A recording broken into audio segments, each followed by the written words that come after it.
Uh, kalau ada santri melanggar, ketahuan Mbah Yai, langsung marah Mbah Yai.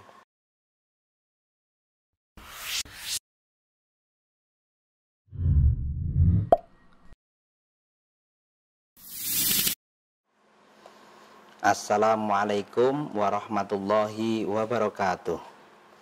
Pemirsa YouTube yang berbahagia dimanapun Anda berada, senang sekali bertemu kembali dengan Anda pada acara Ingin Tahu bersama saya Alif Humaid dan narasumber kita Abah Haji Ma'ruf Islamuddin.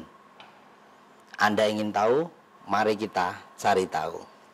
Sebelum kita berbincang-bincang, mari kita terlebih dahulu menyapa narasumber kita. Assalamualaikum Abah. Waalaikumsalam warahmatullahi wabarakatuh. Bagaimana kabarnya ini Pak? Alhamdulillah baik, sehat Mas. Alhamdulillah. Bah, ini kan sudah Syawal akhir. Iya.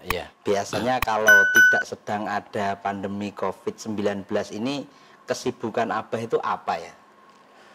Biasanya seperti ini saya banyak undangan, ceramah, ngisi pengajian pada acara halal bihalal, juga pengajian pamitan jamaah haji gitu Mas. Lantas untuk saat ini berarti bagaimana Bah? Saat ini ya semua undangan ceramah halal bihalal dan pamitan haji dibatalkan semua Mas. Termasuk undangan pamitan jamaah haji dari KBH kita sendiri, KBH Wali Songo Sragen.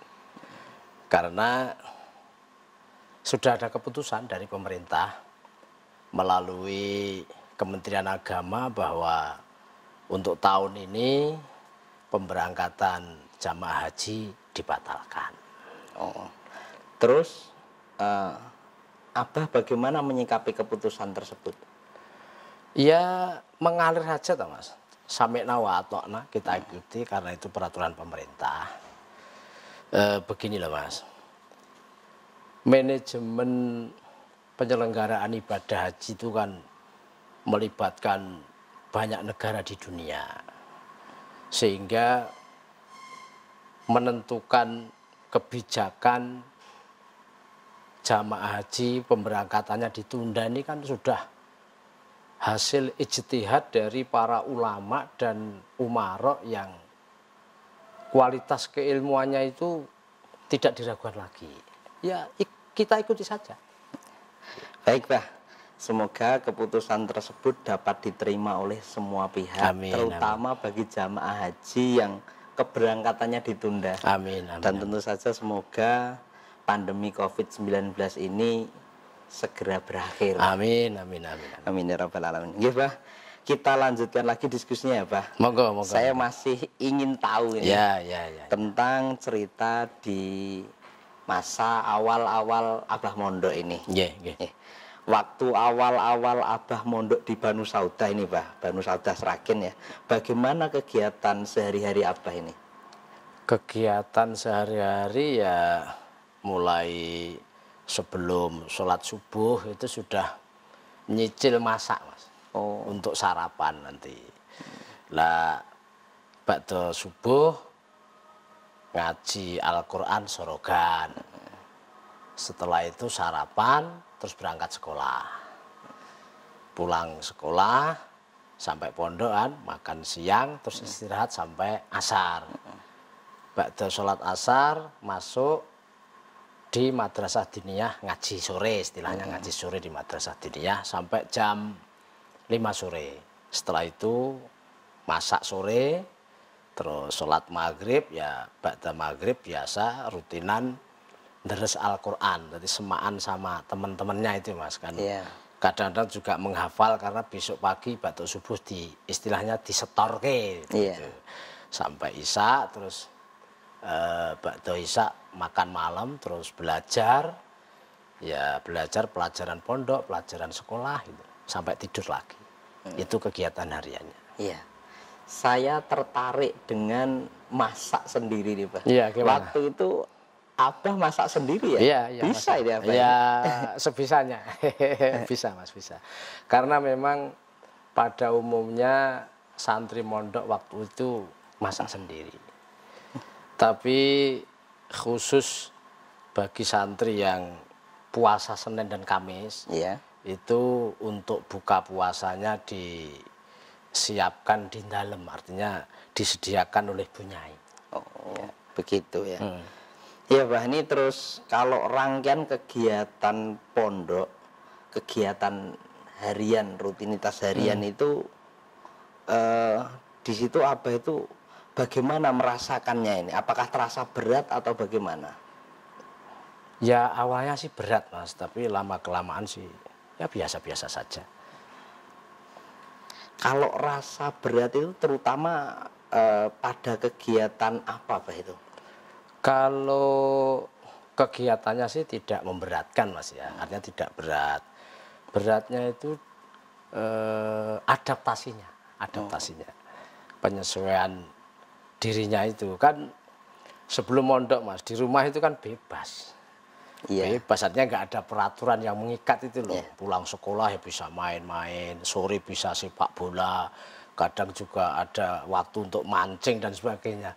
Nah di pondok kan terus terikat peraturan, terikat jadwal kegiatan. Jam sekian harus melakukan ini, jam sekian harus melakukan ini, kan begitu. Itu yang maksud saya berat untuk beradaptasinya. Tapi lama kelamaan biasa. Oh, baik, Bah. Kalau soal peraturan ini, Bah, ya. Peraturan di pondok yang masih diingat oleh Abah sampai saat ini itu apa, Bah? Yang utama, Mas, yang mungkin ya tidak bisa saya lupakan itu tentang sholat wajib 5 waktu berjamaah.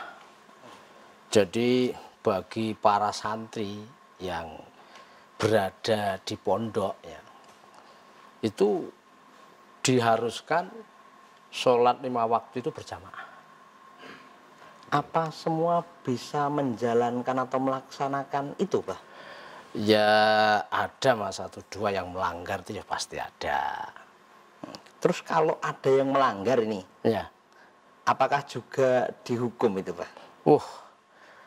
Kalau ada santri melanggar, ketahuan Mbah Yai, langsung marah Mbah Yai. Marah, ditimbali, dikasih hukuman. Ya hukumannya sesuai dengan kebijakan Mbah Yai sendiri, gitu. Tapi ada hukumannya, ada. Sesuai dengan kebijakan Mbah Yai itu contohnya kayak gimana, Pak? Ya misalnya santri disuruh ngepel lantai, kadang juga pernah disuruh nyuci pakaian, pernah disuruh membersihkan kamar mandi, kadang juga pernah santri itu malah disuruh membaca wiridan. Contoh misalnya, ayo kamu baca sholawat nariyah 100 kali gitu. Iya. Juga pernah kadang-kadang disuruh baca surat ikhlas berapa puluh, berapa ratus gitu. Ya intinya hukuman dari Mbah Yai ini memang bersifat mendidik para santri, Mas. Mendidik. Dan tentu positif ya berarti ya, itu ya, Pak? Positif. Ya. Terus santri yang dihukum itu bagaimana, Pak? Maksudnya? Sikapnya santri yang dihukum itu apakah marah, ngambek atau gimana saat dihukum maupun setelah dihukum itu, Pak? Setelah dimarahi Mbah Yai tadi, setelah dihukum tadi ya? Iya. Ya mereka menerima dengan biasa-biasa saja karena ya memang berbuat salah, mau apa lagi. Gitu. Ini nggak ada yang marah, ngambek dan lain-lain ya, Pak? Enggak. Terus apakah juga sampai ada yang boyong atau keluar gitu kalau setelah dihukum atau dukani dimarahi Mbah Yai itu, Pak? Seingat saya kok nggak ada. Nggak ada. Terus selain peraturan itu yang sangat melekat tadi kan seperti itu, Pak ya, ada tidak, Pak, peraturan lain yang diingat oleh Abah itu apa begitu yang mendasar juga gitu, apa? Menurut saya yang paling mendasar yaitu tadi, Mas. Kalau lainnya saya kira yaitu peraturan yang biasa-biasa sajalah, sifatnya normatif. Contohnya santri kalau pulang harus pamit, datang harus memberitahu, mau kemana, pergi jauh itu juga harus paham. Saya kira itu hal-hal yang biasa. Yang biasa normatif ya. Baiklah, ini dari cerita awal Mondok Abah yang ini tadi, pelajaran apa yang bisa Abah sampaikan kepada saya juga pemirsa YouTube ini, Pak? Pelajarannya, Mas, ya. Pelajarannya diantaranya ya satu, bahwa santri yang masuk di pondok pesantren itu pada awal-awalnya memang terasa berat. Bukan berat di pondoknya, tapi berat adaptasinya itu. Karena memang biasanya itu bebas, kan nggak ada aturan di rumah. Nah, begitu di pondok terikat oleh peraturan itu. Tapi lama-kelamaan nanti akan biasa. Yang kedua, ya santri kalau sudah berada di pesantren ya manapun, itu harus berupaya semaksimal mungkin untuk mentaati peraturan. Harus mentaati peraturan. Karena peraturan itu adalah sarana untuk menjadikan anak jadi baik. Kalau toh misalnya ada santri yang melanggar terus akhirnya dihukum atau ditakzir ya kalau bahasa pesantren itu, ya hadapi dengan lapang dada lah, dan difahami atau fahamilah bahwa itu ya wujud dari tanggung jawab karena melakukan kesalahan gitu. Kalau tidak ingin dihukum ya jangan melakukan kesalahan atau jangan melanggar peraturan, kan begitu, Mas. Betul. Ya. Kemudian yang nomor 3 kalau nggak salah ya, itu saya pesan kepada seluruh penyelenggara pondok pesantren ya, usahakan takziran atau hukuman kepada para santri itu yang bersifat mendidik para santri, karena hukuman yang bersifat mendidik itu kan bagian dari pendidikan juga. Saya kira kok itu, Mas, pelajaran yang bisa kita ambil dari cerita ini. Mudah-mudahan bermanfaat. Ya. Terima kasih Abah. Ini tadi pelajaran yang sangat luar biasa disampaikan oleh Abah. Semoga kita bisa menjalankan atau menerapkan dalam kehidupan kita sehari-hari, terutama para santri ini. Cukup sekian pemirsa YouTube dimanapun Anda berada. Menarik sekali kan cerita dan pelajaran dari Abah Ma'ruf Islamuddin ini. Ingin tahu kelanjutannya? Ikuti.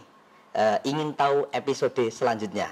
Anda ingin tahu? Mari kita cari tahu. Sekian, assalamualaikum warahmatullahi wabarakatuh.